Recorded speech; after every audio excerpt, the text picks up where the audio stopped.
26, 27, 28 వచనాలు కలిసి చదువుకుందాం. 3 వచనాలు. మీరు ఈ రొట్టెను తిని ఈ పాత్రను త్రాగునప్పుడెల్లా ప్రభు వచ్చే వరకు ఆయన మరణమును ప్రశంసితురు. కాబట్టి ఎవడు అయోగ్యముగా ప్రభు యొక్క రొట్టెను తిననో లేక ఆయన పాత్రను త్రాగునో వాడు ప్రభు యొక్క శరీరమును గూర్చియో రక్తమును గూర్చియో అపరాధిగను. కాబట్టి ప్రతి మనుషుడు తను పరీక్షించుకోవలెను. అలాగ చేసి ఆ రొట్టెను తిని ఆ పాత్రను త్రాగవలెను. పేతురు రాసిన మొదటి పత్రిక మొదటి అధ్యాయం. పేతురు రాసిన మొదటి పత్రిక మొదటి అధ్యాయం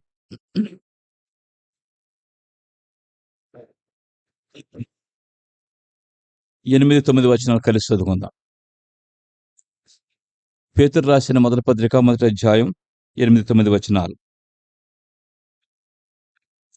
కలిసి చదువుకుందాం. మీరు ఆయనను చూడకపోయినను ఆయన ప్రేమించుతున్నారు. ఇప్పుడు ఆయన్ను కనులారా చూడకయే విశ్వసించు మీ విశ్వాసమునకు ఫలమును అనగా ఆత్మరక్షణను పొందుతూ చెప్పనశక్యమును మహిమాయుక్తమైన సంతోషము గలవారై ఆనందించున్నారు. దేవుడి మాటలు మన కొరకై దీవించి ఆశీర్వదించును గాక. ప్రియమైన వాళ్ళ ప్రభు యొక్క బలిలో పాలు పొందే మనకు జ్ఞాపకం చేయబడుతున్న కొన్ని ఆత్మీయమైన సత్యాలు మన జీవితానికి, మన ఆత్మీయ బ్రతుకు లేకపోతే మన ప్రయాణమునకు ఉపయోగపడేవి, మనను క్రీస్తు యేసు యొక్క రూపానికి మార్చేవి, లేకపోతే క్రీస్తు యేసు యొక్క స్వభావాన్ని మనలో ఏర్పాటు చేసే ఏవైతే మరి విషయాలు ఉంటున్నాయో, మరి వాటికి మనం లోబడినప్పుడు, వాటి గురించి మనం ఆలోచన కలిగినప్పుడు పరిశుద్ధాత్మ దేవుడు మనకు అటువంటి సహాయము అందించేవాడుగా ఉంటున్నాడు. అందుకే ఆ యొక్క బల్ల మనకు అటువంటి గొప్ప సహాయం చేసేది గాను, మనల్ని మార్చేది గాను, మనం రూపాంతరపరిచేది గాను ఉందని చెప్పి మనము అర్థం చేసుకుంటూ వస్తున్నాం. మరి ఎక్కువ విషయాలు చెప్పడానికి అవకాశం లేదు. మరి ఒక 2-3 విషయాలు గుర్తు చేసి బల్లకు వెళ్ళిపోయే ప్రయత్నం మనం చేస్తూ వద్దాం. పేతురు రాసిన పత్రికలో కూడా ఒక సంగతి జ్ఞాపకం చేస్తూ వస్తున్నాడు పేతురు. చాలా ముఖ్యమైన సంగతి. దేవుని విశ్వాసం ఉంచిన మనం, ప్రభుని వెంబడించే మనం, ప్రభు కొరకు జీవిస్తున్నామని చెప్పిన మనం, లేకపోతే ప్రభుని ఆరాధించి గణపరిచి ఆయన రక్త మాంసాల్లో పాలు పొందుతున్న మనం ఈ లోకంలో, సమాజంలో, మన సంఘంలో క్షేమంగానే మనము ఉంటున్నాం. మన సమాజంలో మనం సాగిపోతున్న పరిస్థితుల్లో, అలానే లోకంలో మనం జీవిస్తున్న ఈ సందర్భాల్లో ఎలాగ మనం జీవించాలి, ఎలాంటి పరిస్థితులు మనకు వస్తాయి, ఎట్లా మనం జీవించాలన్న విషయాలు ఇక్కడ మనం కొన్ని మరి పేతురు రాసిన ఈ పత్రికను ఆధారం చేసుకుని మనం చూస్తూ వద్దాం. ఇక మనం జ్ఞాపకం చేసుకుంటే 6వ వచనం ఒక మాట చూడండి. 6వ వచనం. ఇందువలన మీరు మిక్కిలి ఆనందిస్తున్నారు గాని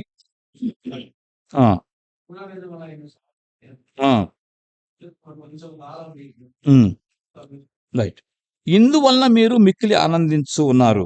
అలాగే 9వ వచనంలో చెప్పనశక్యమును మహిమగల సంతోషము గలవారై ఆనందించు ఉన్నారు అని చెప్పి చూస్తాం. అంటే 6-9 వచనం మనం చూసినప్పుడు దేవుడిచ్చిన సంతోషం ఎలాంటిదో అక్కడ జ్ఞాపకం చేయబడుతూ వస్తుంది అని గుర్తు చేస్తూ వస్తాం.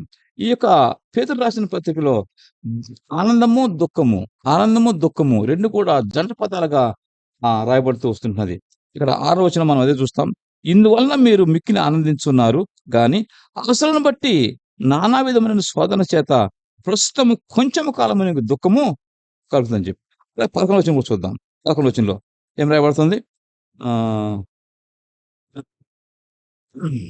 ఈ రక్షణ గూర్చి పరిశీలించుచు తమ యందున్న క్రీస్తు ఆత్మ క్రీస్తు విషయమై శ్రమలను గూర్చియు వాటి తరువాత కలుగబోవు మహిమలను గూర్చియు ముందుగా సాక్ష్యమిచ్చుచు ఆత్మ ఏ కాలమును ఎట్టి కాలమును సూచించునో దానిని విచారించి పరిశోధించి. కాబట్టి ఇక్కడ రాయబడుతుంది క్రీస్తు ఆత్మ క్రీస్తు విషయమైన శ్రమలను గూర్చి ఆ తర్వాత కలుగబోవు మహిమను గూర్చి. ఇక్కడ శ్రమ ఉంది, మహిమ కూడా ఉందని చెప్పి మనం జ్ఞాపకం చేసుకుంటూ వస్తున్నాం. అలాగే 4వ అధ్యాయం కూడా చూడండి. 4వ అధ్యాయము 12వ వచనం. 4వ అధ్యాయము 12వ వచనం.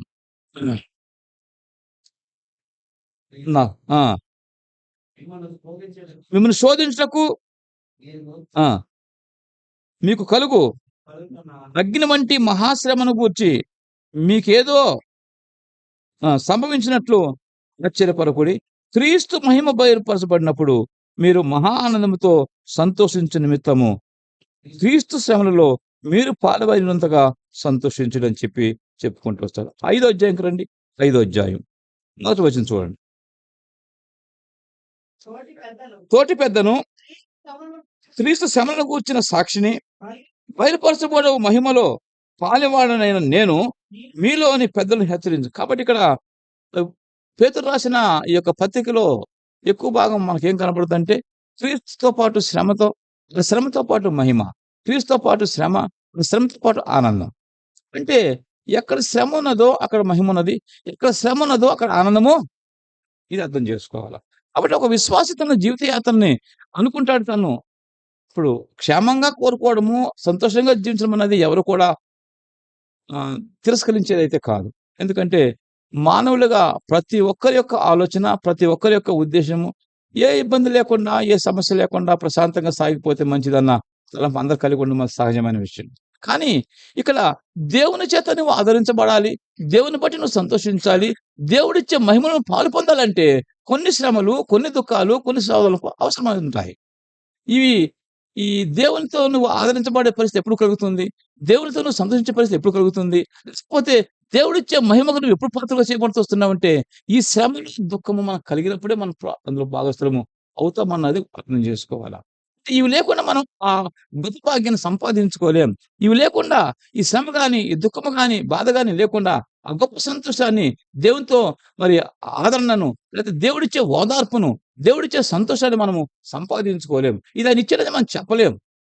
సజావుగా సాగిపోతూ వస్తుంటే, గుప్తంగా, మౌనంగా మన జీవితం కొనసాగిపోతూ వస్తుంటే, ఏ శ్రమ లేకుండా, ఏ ఇబ్బంది లేకుండా, ఏ ఇరుకు లేకుండా మనం సాగిపోతుంటే, దేవుడు చేసిన ఉపకారము గాని, దేవుడు చేసిన మేలు గాని, ఆయన చూపించే కనికరము గాని, నీ పక్షం చూపించే ఆదరణ కానీ, ఆయనిచ్చే మహిమతో కూడిన ఆ యొక్క సంతోషం గాని ఎట్లా మనం అర్థం చేసుకుంటాం? అందుకే విశ్వాస యొక్క జీవితంలో దుఃఖము, శ్రమ 2 కూడా ఉండాలి. దుఃఖము, మహిమ 2 ఉండాలి. దుఃఖము, ఆనందము 2 కూడా. అందుకే పేతురు రెంటిని కలుపుకుంటూ రాసొచ్చారు. ఇక ఆలోచన చూడండి, మొదటి అధ్యాయం 6వ వచనంలో. ఇందువలన మీరు మిక్కిలి ఆనందించున్నారు గాని, అవసరాన్ని బట్టి నానా విధమైన శోధనల చేత ప్రస్తుతం కొంచెము కాలం మీకు దుఃఖము కలుగుచూ ఉన్నది. ఎందువలన? ఏంటి కారణము? మూడవ వచనం జవాబు చెప్తుంది. మూడవ వచనం. మూడవ వచనం? మన ప్రభువు యేసుక్రీస్తు తండ్రి అయిన దేవుడు స్తుతింపబడును గాక. మృతుల నుండి యేసుక్రీస్తు తిరిగి లేచుట వలన జీవముతో కూడిన నిరీక్షణ మనకు కలుగునట్లు, అనగా అక్షయమైనదియు, నిర్మలమైనదియు, వాడబారదైన స్వాస్థ్యము మనకు కలుగునట్లు ఆయన తన విశేష కనికరము చొప్పున మనల్ని మరలా జన్మింప చేశాను. కాబట్టి ఎందుకు ఆనందం అంటే, క్రీస్తు యేసు యొక్క మరణము మనకి నూతన జన్మను ఇచ్చింది, రక్షణను ఇచ్చింది, పరలోక స్వాస్థ్యాన్ని ఇచ్చింది. ఇంకేం చెప్తున్నాడు? జీవముతో కూడిన నిరీక్షణ, జీవంతో కూడిన. కాబట్టి ఇది ఆనందం. ఇందువలన, కాబట్టి ఆ పైన చెప్పండి ఆ కారణం ఆధారం చేసుకుని ఇందులో ఆనందం ఉంది, వాటి మీద సంతోషం ఉంది. కానీ ఏం చెప్తున్నాడు? కొంత శ్రమ ఉంది, కొంత దుఃఖం ఉంది, కొంత వేదన ఉంది అని జ్ఞాపకం చేసుకుంటూ వస్తున్నాడు. కాబట్టి ప్రియమైన సహోదరుడా, సహోదరి, మరి మన యొక్క జీవితంలో ఈ యొక్క దుఃఖము, శ్రమ ఉన్నవి ఎందుకు అంటే, దేవుని యొక్క గొప్పతనాన్ని అర్థం చేసుకునే దానికోసమై, దేవుని యొక్క కృపకు మనం పాత్రలుగా అయ్యే దానికోసం. అసలు శ్రమ ఎందుకు వస్తుంది? ప్రశ్న. శ్రమ ఎందుకు వస్తుంది? సామాన్యంగా మనం అర్థం చేసుకుంటే శ్రమకు కొన్ని కారణాలు ఉన్నాయి బైబిల్లో. శ్రమకు కొన్ని కారణాలు ఉన్నాయి. చూడండి 119 కీర్తన చూడండి, శ్రమ ఎందుకు వస్తుందో. 119 కీర్తన 67వ వచనం. 119 కీర్తన 67వ వచనం.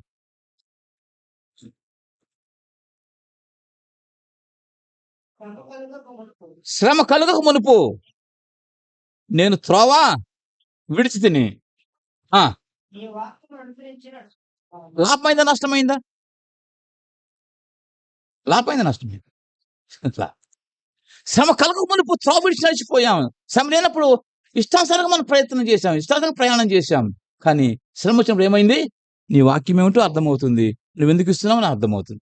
అదే కీర్తన, అదే 119 కీర్తన 71వ వచనం చూడండి.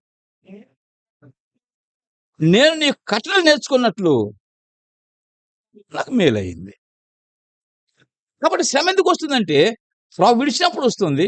దేవుని యొక్క ఆజ్ఞ, దేవుని యొక్క కట్టడ మనం నేర్చుకునే దానికోసము అది మనకు సహాయపడేదిగా ఉందని చెప్పి మనం అర్థం చేసుకోవాలా. మరి దేవుని కట్టడ ఎప్పుడు మనం నేర్చుకుంటాం? శ్రమ రాకుండా ఎట్లా నేర్చుకుంటాం మనం? ఎట్లా అది మేలుగా మనకు అర్థమవుతుంది?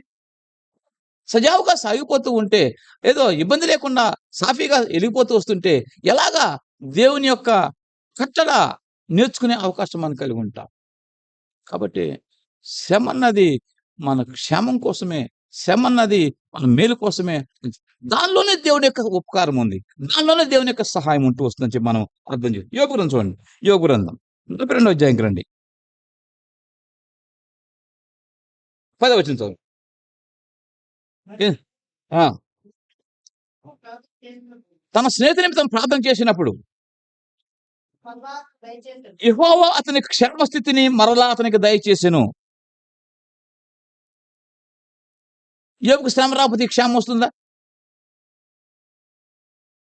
యోబుకు శ్రమ రాకపోతే క్షేమం సంపాదించుకుంటాడా? చివరికెళ్తే గతంలో కన్నా రెట్టింపు ఆశీర్వాదం ఇచ్చాడని చెప్పి చెప్తున్నాం. అంటే ఇప్పటికి ఆ స్థితికి చేరినప్పటికీ తనతో పాటు మాట్లాడిన నలుగురు స్నేహితులు కూడా మాట్లాడుతూ వచ్చిన మాట్లాడిన సందర్భాలన్నీ కూడాను జ్ఞాపకం తెచ్చుకొని, మీరు నా సేవకుడైన యోబులాగా మీరు సరైన రీతిగా మాట్లాడలేదు. మీరు వెళ్లి ఆయన దగ్గర ప్రార్థన చేయించుకోండి, మీకు క్షమాపణ ఇస్తాను అని చెప్పినప్పుడు వాళ్ళొచ్చి యోబు దగ్గరికొచ్చి ప్రార్థన చేయించుకున్నప్పుడు వారి పాపాన్ని దేవుడు క్షమించాడు.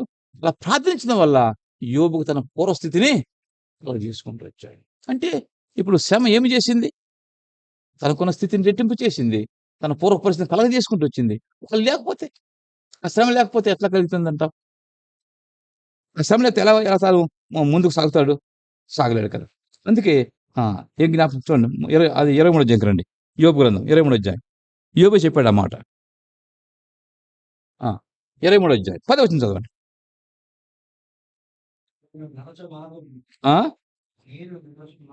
నేను నడుచు మార్గము ఆయన నన్ను శోధించిన తర్వాత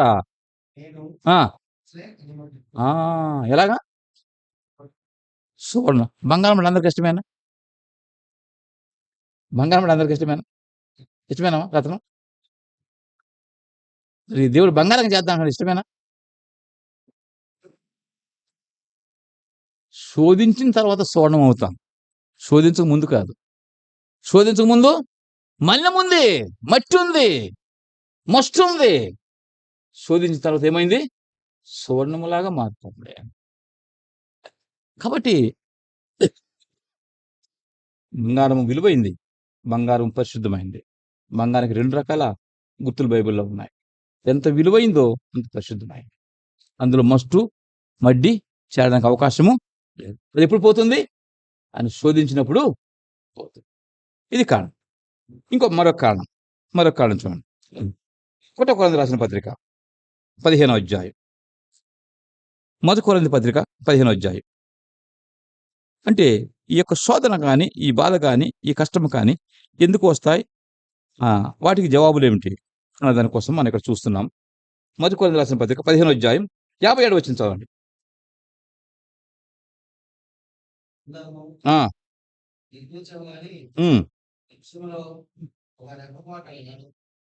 57. ఆయనను మన ప్రభువైన యేసుక్రీస్తు మూలముగా మనకు జయం అనుగ్రహించిన దేవునికి స్తోత్రం. దేవుడు మనకు విజయం ఇవ్వాలని ఆశపడుతున్నాడు. మనం ఓడిపోయే వారిగా కాదు, విజయం పొందిన వారిగా ఉండాలి. అందుకోసం ఏ పరిస్థితుల చేత నువ్వు ఓడిపోతున్నావో ఆ పరిస్థితుల్లో దేవుని యొక్క సహాయం చేత విజయం పొందాలా. ఆ విజయం పొందేందుకే దేవుడు మనల్ని జ్ఞాపకం చేసుకుంటానని చెప్పి మనం గుర్తించుకోవాలి. ఆ విజయం ఇచ్చేందు కోసమే దేవుడు మనల్ని ఈ కష్టము తీసుకెళ్ళాడు అని చెప్పి గుర్తుపెట్టుకోవాలి. ఈ దుఃఖం వచ్చింది అని గుర్తుపెట్టుకోవాలి. అంతేగాని ఈ దుఃఖం వచ్చిందని చెప్పి నీరసపడకూడదు. ఈ దుఃఖం వచ్చిందని చెప్పి చింతపడిపోకూడదు. ఈ దుఃఖములో, ఈ కష్టములో నీకు విజయం ఉంది అని గుర్తుపెట్టుకో. ఆ విజయం దేవుని నీకు ఇచ్చేదాని కోసమే నీవు ఇలా ప్రయాణం చేస్తున్నావు అన్నది దేవుని యొక్క మాటగా జ్ఞాపకం చేసుకుంటూ వస్తుంటున్నాను. ఈ యొక్క మధ్యాహ్నకాల సమయంలో ప్రియమైన సహోదరుడు, సహోదరి, నీవు నేను ఆ విధముగా మనం సాగిపోవాలని చెప్పి మనం జ్ఞాపకం చేయబడుతున్నాం. అందుకే రోమపత్రికలో రాయబడుతుంది. ఏమంటాడు? రోమపత్రిక 16:20లో మనకు తెలిసిన మా పోయిన సంవత్సరం వాగ్దానం అదే కదా. శీఘ్రముగా సాతాను మీ పాదముల కింద అంటే సాతానుని చితకదొక్కే జీవితం, సాతాను పైన అధికారం కలిగే జీవితం. సాతాను మన పైన అధికారిగా కాదు, సాతాను పైన మనం అధికారిగా ఉండాలా. ఈ రోజుల్లో చాలామంది సాతానుకు వారు స్థలమిచ్చి, సాతానుని వారి పైన అధికారిగా పెట్టుకుంటున్నారు. దేవుడు ద దేవుడు అలాంటి జీవితం మనకివ్వలేదు. లేదు. ఎందుకు? వాడితో స్ వాడితో గనక మనం బేరసారాలు కుదుర్చుకుంటే క్షేమంగా ఉంటాం, నెమ్మదిగా ఉంటాం. నిజమే. వాడితో బేరం కుదుర్చుకుంటే ఏ ఇబ్బందేం లేదు. ఎలాగుంటది? అన్ని సజావుగానే ఉంటాయి. ఏ ఇబ్బంది రాదు. ఏ సమస్య రాదు. కానీ వాడు తిరుగుబాటు చేసినప్పుడే సమస్యొస్తది. అక్కడే. కాబట్టి యేసు ప్రభు సాతానుని జయించాడు. యేసు ప్రభు సాతాను పైన విజయం పొందాడు. ఆయన పొందిన విజయం నీకు, నాకు కూడా ఇవ్వాలని ఆశపడుతూ వచ్చాడు. ఏ రక్తం ద్వారా ఆయన జయించాడో, అదే రక్తం మన ఆధారం చేసుకొని మనం గూడా సాతాను పైన అధికారము సంపాదించాలన్నది ఆయనకు ఉద్దేశ్యం. మరి దాన్ని మనం విడిచిపెట్టేసి ఎట్లా అవుతుంది? కాబట్టి సాతాను పైన విజయం పొందేందుకు కూడా దేవుడు మనకు సహాయం చేసేవాడు ఉన్నాడని చెప్పి జ్ఞాపకం చేస్తూ వస్తున్నాం. అదే అదే పరిస్థితిలో మనకొచ్చే శ్రమ ఎలాగుంటదో తెలుసా? ఒకసారి చదవండి ఈ మాట. మొదటి కొరింథీయులకు రాసిన పత్రిక, మొదటి కొరింథీయులకు రాసిన పత్రిక 10వ అధ్యాయం. మనం అనుకోవచ్చు, ఇలాంటి కష్టాలు, ఇలాంటి శ్రమలు, ఇలాంటి ఇబ్బందులు, ఇలాంటివి ఇవన్నీ నేను భరించడం సాధ్యమా? నేను భరించగలనా? నాకు సాధ్యమవుతుందా? అని మనం భ్రమపడొచ్చు. కానీ వాక్యం ఏం చెప్తున్నది? 10వ అధ్యాయము 13వ వచనం చూడండి. సాధారణముగా మనుషులకు కలుగు శోధన తప్ప మరి ఏదో మీకు సంభవింపలేదు. దేవుడు నమ్మదగిన వాడు. మీరు సహింపగలిగిన దానికంటే ఎక్కువగా, అంతేకాదు హ్మ్. చెప్పండి. అంటే దేవుడు ఎంత సమీపంగా ఉన్నాడు? ఎంత దగ్గరగా ఉండి బాధ్యత తీసుకుంటున్నాడు. నీవెంత సహిస్తావో అంత మాత్రమే నీకిస్తున్నాడు. అంత మాత్రమే కాదు, వచ్చిన కష్టమును, శ్రమను, బాధను, ఇబ్బందిని తప్పించుకునే మార్గాన్ని కూడా ఆయనే నీకోసము. మరిప్పుడు శ్రమ మంచిదా? చెడ్డదా? ఈ శ్రమ వల్ల ఎన్ని లాభాలున్నాయి? శ్రమ వల్ల మనం దేవునికి దగ్గరవుతాం. శ్రమ వల్ల దేవునితో మనం కలిసి జీవిస్తాం. శ్రమ వల్ల సాతాను పైన అధికారం మనం కలిగి ఉంటాం. దేవుని వాక్యం నెరవేర్చే వారిగా ఉంటూ వస్తుంటాం. ఇవి లేవంటే మరి ఆ మహిమ ఎట్లా వస్తుంది? దేవుడిచ్చే ఆదరణ ఎట్లా వస్తుంది? అది మనం చేసే సహాయం ఎట్లా మనం పొందామని చెప్పగలుగుతాం? కాబట్టి ఇవన్నీ కూడా ఆటంకంగా ఉంటూ వస్తున్నాయి. కాబట్టి శోధింపదగిన దానికంటే ఎక్కువగా ఒక్క వీసం ఎత్తు కూడా, ఒక్క నూలు ఎత్తు కూడా నీకు ఎక్కువ ఇవ్వడు ఆయన. ఒక్క నూలు కూడా. నీవు ఎంతవరకు సహిస్తావో, నీకు ఎంతవరకు నీకు సామర్థ్యము, శక్తి ఉన్నదో అంతకు మించి ఏ మాత్రం కూడా నీకు ఎక్కువ రాదు అన్నది వాక్యం చెప్పే సత్యం. 100కి 100 పాలేదు వాస్తవం కూడా. కొంతమంది కొద్ది వరకు మాత్రమే సహించుకుంటారు. వాళ్ళకంతే వస్తది, ఎక్కువ రాదు. వాళ్ళనుకోవచ్చు నేను సహించలేనను ఉట్టిదే. నువ్వు అంతవరకే సహిస్తావు, గుర్తుపెట్టుకో. ఎందుకు? వాక్యం తప్పు కాదు. మనం ఎంతవరకు సహిస్తామో అంతవరకు మాత్రమే అనుమతి ఉంటుంది. ఆ తర్వాత ఏంటి రెండో మాట? దాని నుంచి తప్పించుకునే మార్గాన్ని కూడాను ఆయన ఏర్పాటు చేస్తాడు అని గుర్తుపెట్టుకోవాలి. కాబట్టి కష్టముకు, శ్రమకు మనం భయపడకూడదు. శ్రమకు మనము భయపడిపోయి చాలామంది ఏం చేస్తారంటే ఇలాంటి చిన్న చిన్న శ్రమలొచ్చినప్పుడు, కష్టమొచ్చినప్పుడు అన్ని ఇబ్బందిగా ఉన్నాయి, నష్టంగా ఉన్నాయి, కష్టంగా ఉన్నాయి, బాధాకరంగా ఉన్నాయి అని చెప్పేసేసి వాళ్ళు తమ మార్గాలను మార్చేసుకుంటూ ఉంటారు. తమ జీవితాలను మార్చేసుకుంటూ, తమ బ్రతుకులు మార్చేసుకుంటూ ఉంటారు. మంచిది కాదు అది. ఒకసారి ప్రభువుని వెంబడించడానికి సిద్ధపడినప్పుడు దాని ముగింపు మనం కొనసాగించాల. దేవుడు అందులో తప్పించుకునే మార్గం ఉంచాడు. ఆ మార్గాన్ని వెతుకు. దానికోసం ప్రార్థన చేయి. ప్రభువా, నాకు ఈ సహాయం చేసి పెట్టు. నాకు ఈ కష్టం వచ్చింది. దేవుడు నిన్ను జ్ఞాపకం తెచ్చుకుంటాడు. దాన్ని విడిచిపెట్టేవాడు కాదు. తన సొంత రక్తాన్ని ఇచ్చి నిన్ను కొనుక్కున్నవాడు, తన సొంత రక్తాన్ని ఇచ్చి విమోచించుకున్నవాడు నిన్ను విడిచిపెట్టే దేవుడు కాడని చెప్పి జ్ఞాపకం చేసుకుంటూ వస్తున్నాను. కాబట్టి ప్రియమైన సహోదరుడా, ఒకసారి మన యొక్క జీవితంలో మనము జ్ఞాపకం తెచ్చుకోవాలి. అందుకే సామెతల గ్రంథంలో ఒక మాట రాయబడుతుంది. సామెతల గ్రంథము 24వ అధ్యాయం. సామెతలు 24. మంచి మాట, ఒకసారి చూడండి. ఆ మాట చదివితే మనకు సిగ్గు వస్తుంది. మనం సిగ్గుపడాల్సి ఉంటుంది. సామెతలు 24:10. శ్రమ దినమున నీవు కృంగిన యెడల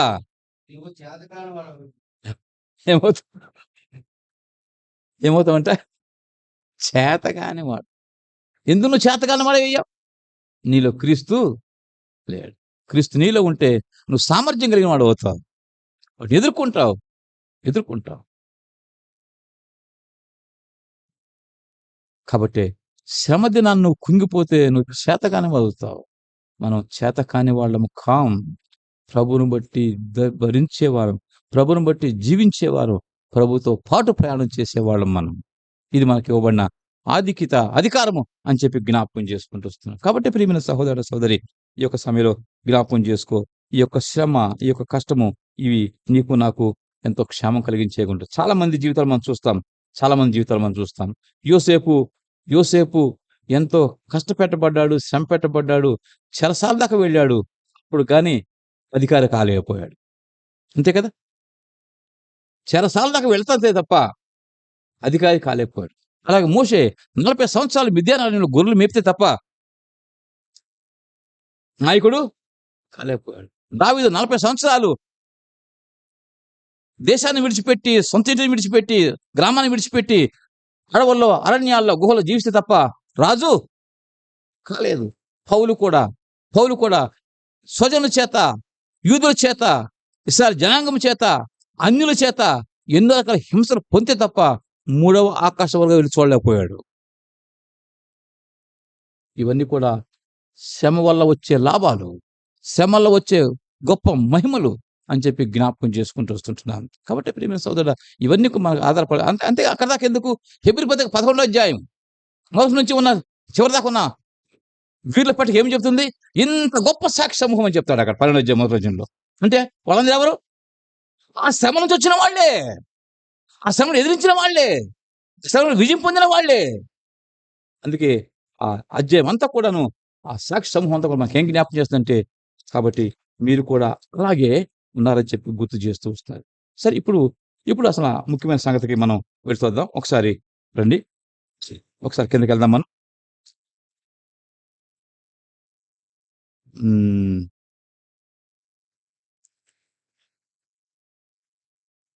9వ వచనం చూడండి. 8, 9 కలిసి ఉన్నాయి. 2, 3 మంచి మాటలు కనబడతాయి మనకి. ఏమిటా మాటలంటే, మీరు ఆయనను చూడకపోయినను ఆయనను ప్రేమిస్తున్నారు. ఇది మొదటి సంగతి. మీరు ఆయనను చూడకపోయినను ప్రేమిస్తున్నారు. తర్వాత, ఇప్పుడు ఆయన కన్నులారా చూడకయే విశ్వాసం ఉంచుతున్నారు. ఇది రెండో సంగతి. ఆయన కన్నులారా చూడకయే విశ్వాసం ఉంచుతున్నారు. మూడో సంగతి, ఆ విశ్వాసమున కలుగు ఫలముగా అనగా ఆత్మరక్షణ పొందుతూ చెప్పన శక్యమును మహిమకు సంతోషం గలవారై ఆనందిస్తూ ఉన్నారు. ఇది మూడో సంగతి. అంటే ఆయన్ని చూడకుండానే ఆయన ప్రేమించాం, ఆయన్ని చూడకుండానే ఆయన విశ్వాసం ఉంచాం, ఆయన చూడకుండానే ఆయన మనము ఆనందము కలిగి జీవిస్తూ వస్తున్నాం. ఆయన చూడకుండానే ప్రేమించాం, ఆయన చూడకుండానే మనము విశ్వాసం ఉంచాం, ఆయన చూడకుండానే ఒక గొప్ప సంతోషం మనం కలిగి ఉంటే రేపు ఆయన చూస్తే ఇంకెంత ఉంటుంది?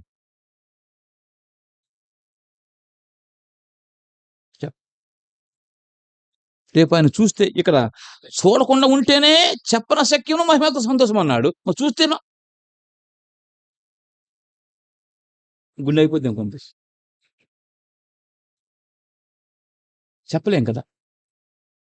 అంత గొప్ప మేలైన ఒక ఉన్నతమైన స్థితి చూడకుండానే ఈ సంగతులు జరిగాయి మనక. అది మనం చూడకుండానే మనం ఆయన ప్రేమించాం. ధన్యులం. అందుకే యేసుప్రభు చెప్పాడు. ఏం చెప్పాడు ఆయన? నువ్వు చూసి నమ్మావు, చూడక నమ్మువారు ధన్యులని చెప్పి తోమాతో చెప్పాడు అన్నమాట. నువ్వు చూసి నమ్మావు, కానీ చూడక నమ్మే తరం వస్తుంది, వాళ్ళు ధన్యులు అవుతారు. వాళ్ళు మనమే. వాళ్ళు ఎవరము? మనమే. కాబట్టి చూడకుండానే ఆయన ప్రేమించాం, చూడకుండానే ఆయన విశ్వాసం ఉంచాం. అలాగే చూడకుండానే ఆయన యందు గొప్ప సంతోషము, ఆనందం మనము కలిగిన వారిగా ఉన్నాం. ఈ సంతోషం లేకపోతే ఈ లోకం ఎవడు పరిచర్య చేయలేడు, ఎవడు దేని కొరకు జీవించలేడు, ఏ మిషనరీ రాడు, ఏ సేవకుడు పనిచేయడు, ఏ విశ్వాసి జీవించలేడు. ఎందుకు? ఈ ఆనందము చెప్పడానికి వీలు లేని ఆనందం ఉంది కనుకనే జీవితాన్ని, విశ్వాసాన్ని కొనసాగించుకుంటూ ప్రయాణము చేస్తూ ఉన్నారని చెప్పి మనం అర్థం చేసుకోవాల్సిన వారుగా ఉంటూ వస్తున్నామని చెప్పి గుర్తు చేసుకుంటూ వస్తున్నాం. చూడండి, అక్కడ లోకాసువార్తలో ఒక మాట రాయబడుతుంది. లోకాసువార్తలో 7వ అధ్యాయం ఒక శతాధిపతి ఒక మాట చెప్పాడు. ఒక మాట, చాలా మంచి మాట. ఇది చాలా మంచి విశ్వాసం అని చెప్పి అర్థం చేసుకోవాలా. శతాధిపతి చెప్పిన మాట 7వ అధ్యాయం, లోకాసువార్త 7వ అధ్యాయం 6వ వచనం. లూకాసు వార్త 7:6. కావున యేసు వారితో కూడా వెళ్ళెను. ఆయన ఆ ఇంటి దగ్గరకు వచ్చినప్పుడు శతాధిపతి తన స్నేహితులను చూచి మీరాయన వద్దకు వెళ్ళి, ప్రభువా, శ్రమ పుచ్చుకొనవద్దు, నీవు నా ఇంటిలోనికి వచ్చుటకు నేను పాత్రుడను కాను. 7వ వచనం అర్థం చేసుకోవాలా. అందుచేత నీ యొద్దకు వచ్చుటకు పాత్రుడని నేను ఎంచుకొనలేదు. అయితే మాట మాత్రము సెలవిమ్ము, అప్పుడు నా దాసుడు స్వస్థపడుతుంది. ఏం కోరాడు అధిపతి? నీవు నా దగ్గరికి రావాల్సిన అవసరం లేదు, అటువంటి యోగ్యత నాకు లేదు. అలాగని నేను నీ వద్దకు వచ్చే యోగ్యత కూడా నాకు లేదు, దానికి కూడా నేను పాత్రుని కాను. కాకపోతే ఏం చెప్తావు? వచ్చిన మాట చెప్పు, నా పనివాడు బాగుపడతాడు. ఏం విశ్వాసం ఇది? ఇలాంటి విశ్వాసం ఇది? సామాన్యంగా ఏం కోరుతాం మనం? సామాన్యంగా ఏం కోరుతాం? మనకు బాగలేదు, మన హాస్పిటల్లో ఉన్నాం, ఏం కోరుతాం? చెప్పండి చెప్పమ్మా, ఏం కోరుతాం? ఎవరు రాలేదో గుర్తుపెట్టుకుంటాం. వచ్చిన సంగతి పక్కన పెట్టు, ఎవరు రాలేదో. ఎందుకని? మనం వెళ్ళాం కదా, మనం వెళ్ళాం కనుక ఎవరు రాలేదో జ్ఞాపకం చేసుకుంటాం. శతాధిపతి అనుకున్నాడా? అయ్యా, నువ్వు రావాల్సిన అవసరం లేదు. అలాగే నేను కూడా నీ దగ్గరికి వచ్చే యోగ్యత నాకు కూడా లేదు. కాకపోతే ఒక మాట చెప్పు సరిపోతుంది. ఒక మాట. ఏంటి ఆ మాట? అదే ప్రార్థన. అదే ప్రార్థన. ఒక మాట చెప్పు సరిపోతుంది, నా దాసుడికి మేలు. అది విశ్వాసం. అది విశ్వాసం. కాబట్టి ప్రియమైన వాళ్ళారా, ఒకసారి జ్ఞాపకం చేసుకోవాలా. దేవుని సన్నిధిలో చెప్పే మాట బహు విలువైంది, బహు శ్రేష్టమైంది. ఇంకో మాట జ్ఞాపకం చేస్తాను. ఇంకో మాట, ఆ మాటకున్న విలువ గుర్తు చేస్తాను. ఆదికాండం 24వ అధ్యాయం. ఆదికాండం 24వ అధ్యాయం. ఆ మాట కనుక నమ్మకపోతే, ఆ మాట విశ్వాసం ఉంచకపోతే సంగతులు వేరుగా ఉంటాయి. ఆదికాండము 24వ అధ్యాయం 57వ వచనం.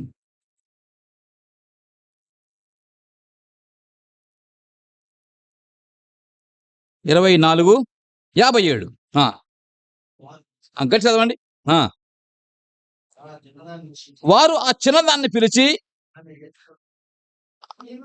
ఆమె ఏమనో తెలుసుకుందామని చెప్పుకొని చదవ రెబ్కాను పిలిచి, ఈ మనుషులతో కూడా వెళ్ళదావా అని ఆమె అడిగినప్పుడు, ఆ మాట ఎవరితో?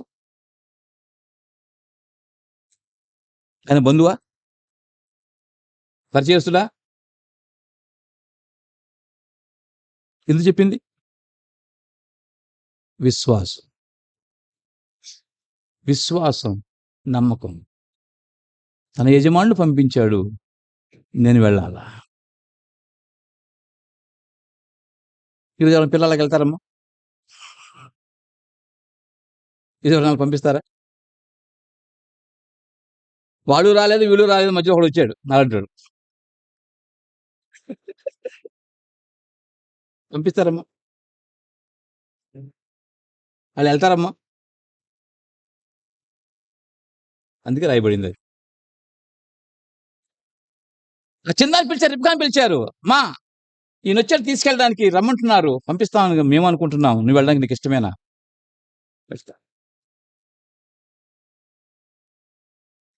ఎంత విశ్వాసం ఉందా? దేవుని పైన, వచ్చిన ఎలియాజరు పైన ఎంత నమ్మకం ముట్టుకోవాలా? అది విశ్వాసం. అబ్రహాము చూడలేదు, ఇస్సాకును చూడలేదు, తెలియదు ఆవిడికి. మనకు కూడా తండ్రి తెలియదు, యేసుప్రభువు తెలియదు, ఎవరు తెలియదు. విశ్వాసం ఉంచుతున్నాను, పెడుతున్నాను, ప్రయాణం చేస్తున్నాను. రిబ్కాలాగా ప్రయాణం చేస్తున్నాను. ఎవరితో? ఎలియాజరుతో ప్రయాణం. పరిశుద్ధాత్మ దేవునితో ప్రయాణం చేస్తున్నాం. ఎక్కడికి? వాళ్ళ దగ్గరికి. చేరతామా? రిబ్కా చేరిందా? మనం చేరతామా? నమ్మకం ఉందా? అదే విశ్వాసం. కాబట్టి ప్రియమైన సోదరుడా, జ్ఞాపకం చేసుకో, ఎంత గొప్ప దేవుడు. పరిశుద్ధాత్మ దేవుడిని మనకు ఉంచి, పరిశుద్ధాత్మ దేవుడిని మన మధ్య పెట్టి ఆ పరిశుద్ధాత్మ దేవుని యొక్క కార్యాలు ఎట్లా ఉంటాయో అందరూ రాసిపెట్టి, వాటి ప్రకారం మనం తీసుకెళ్ళడానికి, వాటి ప్రకారం మనం సమకూర్చడానికి ఆయన మనం సిద్ధపరుస్తున్నాడంటే, చేతులుంచి నమస్కరించి, విశ్వాసం ఉంచి సాగిపోవడమే. చూడక నమ్మాం. రెబ్కా చూడలేదు. నమ్మింది. విశ్వాసం ఉంచింది. అంగీకరించింది. ఒప్పుకుంది. ప్రయాణం చేసి వెళ్ళిపోయింది. ప్రయాణం చేసి మనం కూడా అంతే. మనం కూడా అలానే ప్రయాణం చేసే మన గమ్యాన్ని మనం చేరుకోవాలా. యేసు ప్రభువుని చేరుకోవాలా. ఇస్సాకుని రెబ్కా ఎట్లా చేరుకున్నదో, మనం అట్లానే ప్రభువుని చేరుకోవాలా. దానికే మన ప్రయాణం. దానికి మనకేం కావాలా? రెబ్కా లాంటి విశ్వాసము, నమ్మకము కావాలి. విధేయత కావాలా. అంగీకరించే మనసు కావాలా. లేకపోతే ప్రయాణం చేయలేం. ప్రయాణం చేయలేం. కాబట్టి ప్రియమైన సహోదరుడు, సహోదరి, ఒకసారి ఈ యొక్క విషయాన్ని మన మనసులో పెట్టుకోవాలని చెప్పి జ్ఞాపకం చేసుకుంటూ వస్తుంటున్నాను. అయితే ఈ నిందల వల్ల, వీటి వల్ల కొన్ని లాభాలు కొన్నున్నాయి. గబగబా ఒక 3, 4 చెప్తాను, ముగించేస్తాను. ఒకసారి చూడండి. ఈ నిందల పాలు అయితే జరిగే సంగతులేమిటో, ఇటువంటి శ్రమ పొందితే కలిగే లాభాలేమిటో అన్నవి జ్ఞాపకం చేస్తాను. 1 పేతురు పత్రిక 4వ అధ్యాయము 14వ వచనం చదవండి. మొదటి సంగతి, ఈ లోకంలో మనకొచ్చే నింద కానీ, శ్రమ కానీ, అవమానం కానీ, ఇవి కలిగితే మనకు కలిగే సంగతి ఏమిటో అన్నది 2, 3 విషయాలు గుర్తు చేసుకుంటే మనము సంతోషంగా మనం ప్రభు యొక్క బలలో పాల్పొందడానికి ఆనందంతో మనం సిద్ధపడతాం. 1 పేతురు 4:14,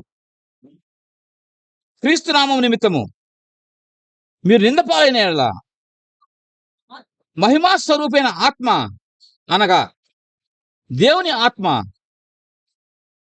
చాలు. చాలు. మొదట్లా నువ్వు నింద పొందితే నీ మీద ఏమన్నాను? పరిశుద్ధాత్మ దేవుడు నీ పైన నిలిచి ఉన్నాడు. గుర్తుపెట్టుకో. ఎంత గొప్ప భాగ్యం. ఒక అనామకుడి పైన పరిశుద్ధాత్మ నిలిచి ఉండాలంటే నువ్వు సంతోషంగా ఉంటే రాదు. ఆనందంగా ఉంటే రాదు. నీ సౌకర్యం కలిగి సంతోషంగా ఉంటే లేడు. ఎప్పుడు? నీవు నింద పాలైనప్పుడు నీ పైన ఆయన నిలిచి ఉంటాడు. గుర్తుపెట్టుకో. అందుకు నింద అవసరం. పరిశుద్ధాత్మ దేవుడు నీ పైన నిలిచి ఉండాలి అంటే నింద నీకు అవసరమా? నువ్వు హ్యాపీగా సమృద్ధిగా తిను, లేదు ఈ భాగ్యం. సుఖంగా ఉండు, లేదు ఈ భాగ్యం. ఒక 100 మందికి భోజనం పెట్టు, లేదు ఈ భాగ్యం. ఎప్పుడుంది? ఆయన కొరకు నింద పడినప్పుడు ఉంది ఈ భాగ్యం.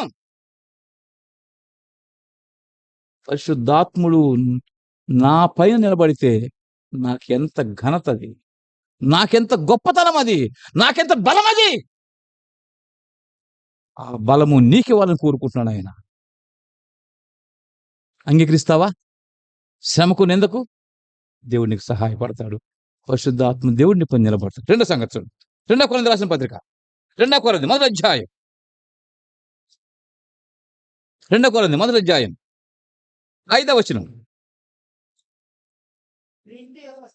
క్రీస్తు యొక్క శ్రమలు మా యందు ఎలాగ విస్తరించి ఉన్నాయో అలాగే క్రీస్తు ద్వారా ఆదరణయో. శ్రమలు విస్తరిస్తే ఏమో అది విస్తరిస్తుంది, ఆదరణ విస్తరిస్తుంది. శ్రమ వచ్చిందంటే దాని ప్రక్కనే నీకేముంది? ఆదరణ ఉంది. ఈ ఆదరణ నీకు ఎట్లా వస్తుంది శ్రమ లేకుండా? చెప్పండి. ఈ ఆదరణ నీకు ఎట్లా సంపాదించుకుంటావు శ్రమ లేకుండా? సాధ్యం కాదు. అందుకే శ్రమ, నింద అవసరం. దేవునితో సహవాసం చేయడం కోసమై, దేవునితో కలిసి ప్రయాణం చేసే కోసమై, నీ కష్టం ఆయన ఎరిగేదాని కోసమై, నీతో ఆయన ఉండేదాని కోసమై ఇవి నీకు అవసరం. అప్పుడే నువ్వైనా చూస్తావు. ఇప్పుడు నువ్వైనా చూస్తావు. అందుకే యోబు ఏమి చెప్పాడు చివరి మాట?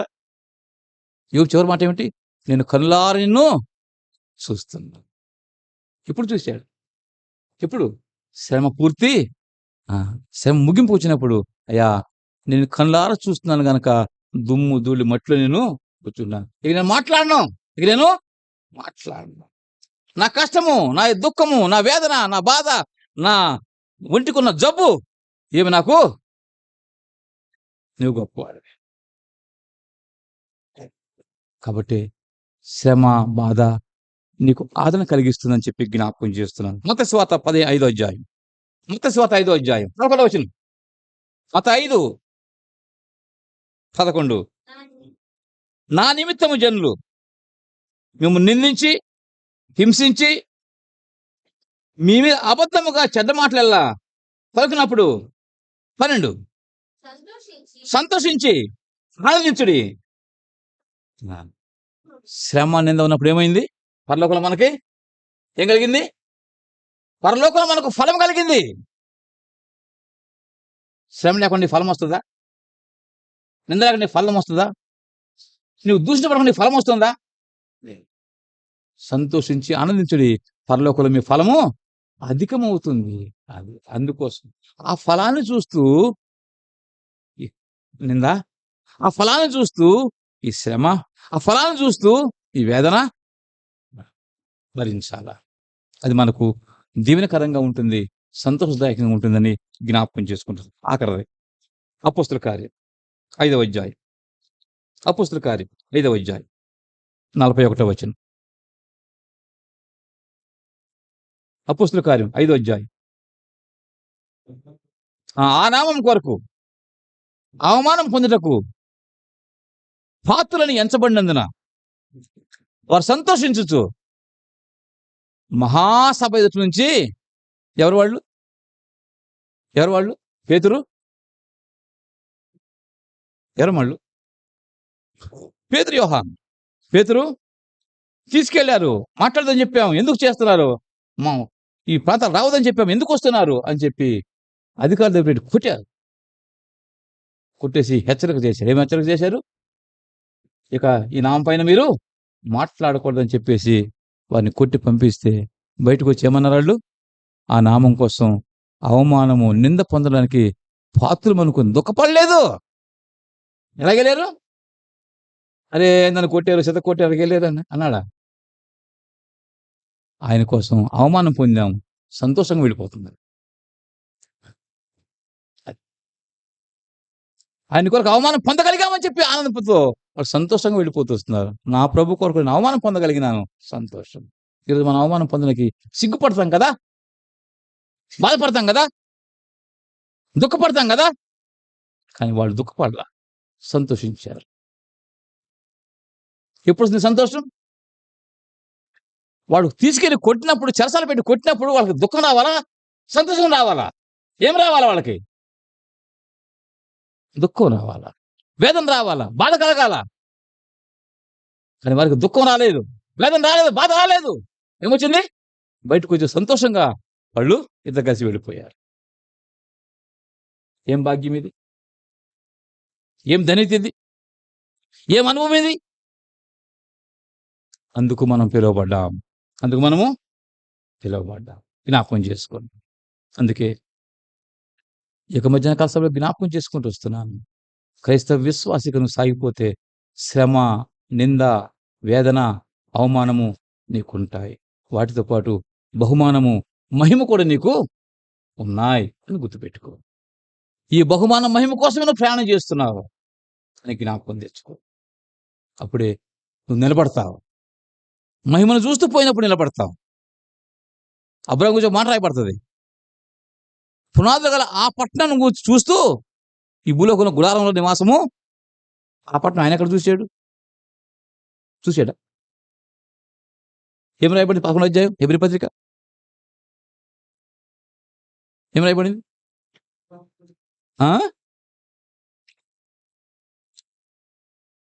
హెబ్రీ 11.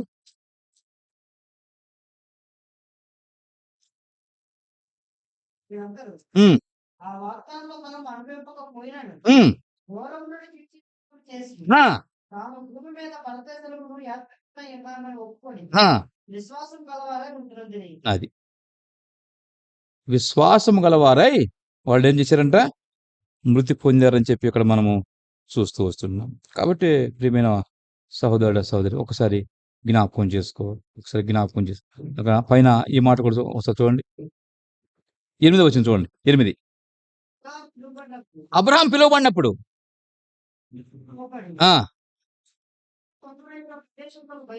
బయలువెళ్ళాను మరియు అతడును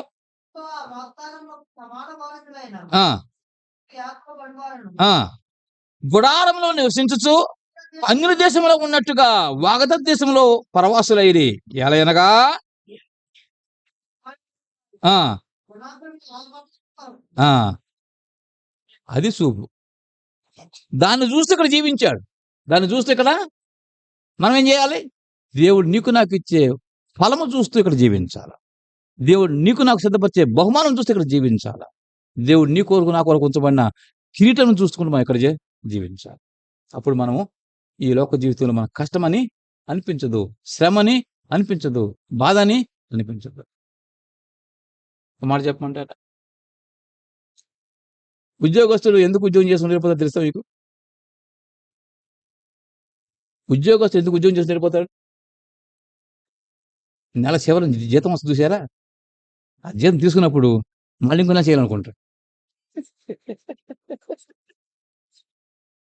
నిజమా కాదు? అంతేనా? ఎప్పుడైతే ఈ నెల మొత్తం కష్టపడుతూ ఉంటాడు, కానీ ఆ జీతం చూసిన తర్వాత ఏమవుద్ది? ఇది మొత్తం వెళ్ళిపోద్ది, బాధం తెలిపోద్ది. మన 2 నెలలకు మనం సిద్ధపడిపోతారు రెడీ. పని దేనికోసం చేశాడు? చూపు దేని మీద ఉంది? మన చూపు కూడా దాని మీద ఉంటే అలాగే వెళ్ళిపోతాం మనం కూడా. మన చూపు కూడా అలాగే దానిపైన పెట్టుకుంటే మనం కూడా అలాగే సంతోషంగా వెళ్ళిపోతాము. దుఃఖం ఉండదు మనకి.